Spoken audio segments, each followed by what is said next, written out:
Sure na babaha ng joke sa Bubble Gang bukas sa pinakahihintay na pagharap ni Shala Dismaya, ang new character ni Kapuso comedy genius Michael V. Bago ang hearing, may mga isinare din si Bitoy kung paano nabuo ang inaabangang karakter. Narito ang aking chika. Mic test, mic test. Haharap na sa hearing si Shala Dismaya.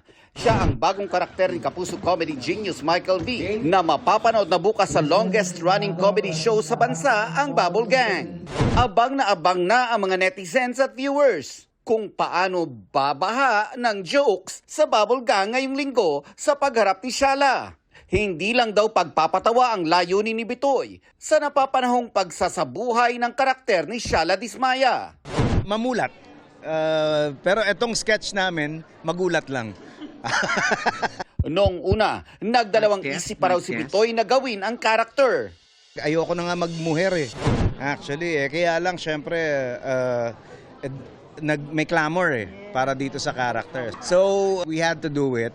Tapos, kung feeling ko, kung makakatulong to sa pag-create ng awareness dun sa totoong nangyayari sa issue na mga nangyayari sa bansa natin, edi sige, by all means.